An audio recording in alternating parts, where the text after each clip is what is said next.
Hasn't it been a fantastic day today? The sky's blue, it's almost been warm for most of the day, the birds are absolutely singing their hearts out, and out there in the countryside, there's hares running around the field, the leaves are just starting to appear in the hedges. It's definitely an exciting time of year. And today I want to talk about an amazing plant that you should be growing in your garden this summer. It's one that I only started growing last year, it's Salvia amistad. Now there's loads of different kinds of salvias available, and I will be trying some of the taller ones in my garden this year.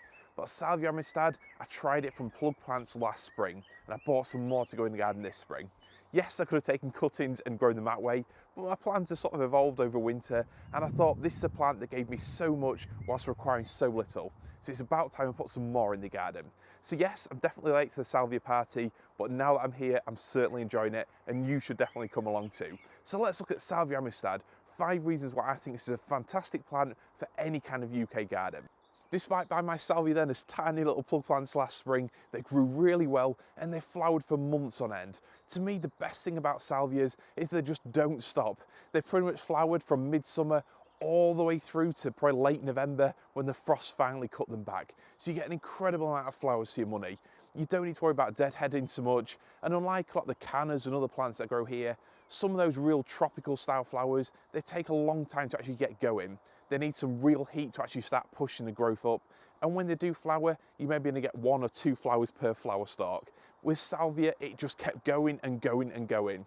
And even from those tiny seedlings, they gradually formed into these bushes, absolutely covered with purple flowers. So for me, a plant like that absolutely delivers for such a large part of the year. You can forgive it for not being evergreen in winter if it does so much for the rest of the year. So in that respect only, salvia is a great plant to grow, but it doesn't stop there.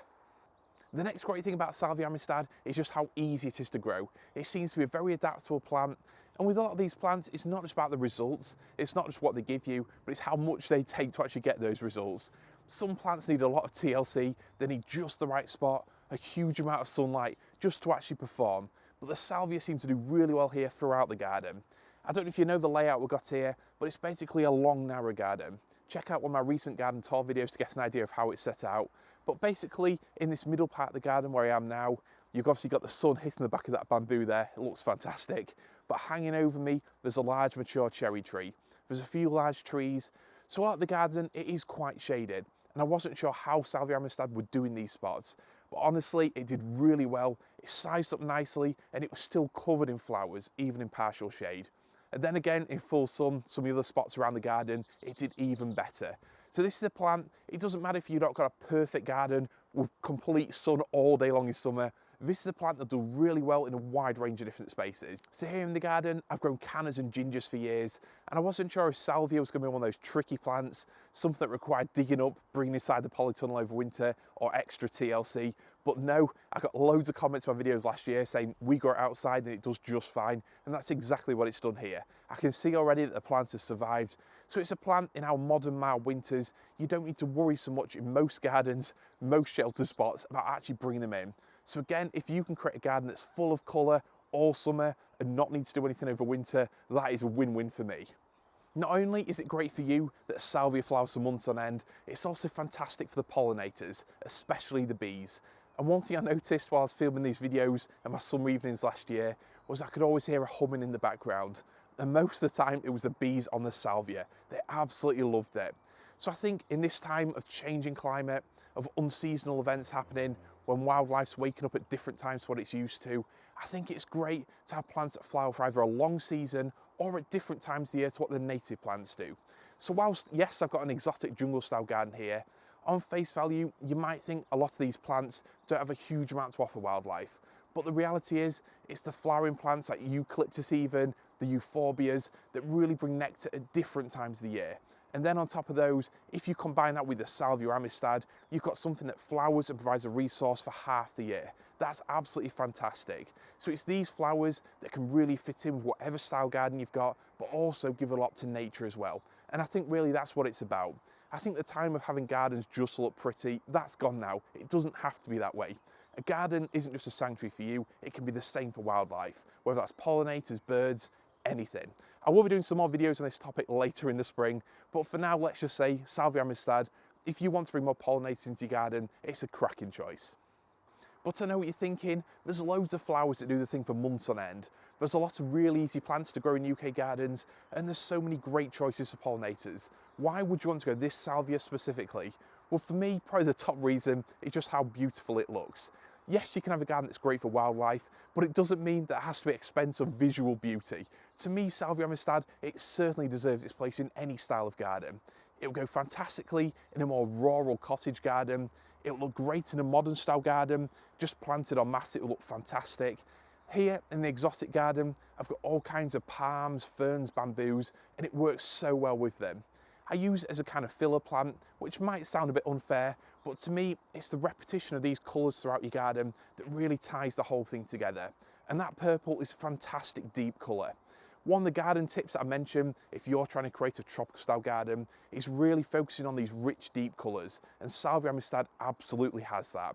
To me, it's a purple that looks fantastic with the lime green fronds and the tree ferns, but also when your summer planting comes out and you've got the Ensete bananas, that purple mixed with the red, absolutely fantastic. It's certainly a great colour and one that I wouldn't be without in my summer and autumn garden.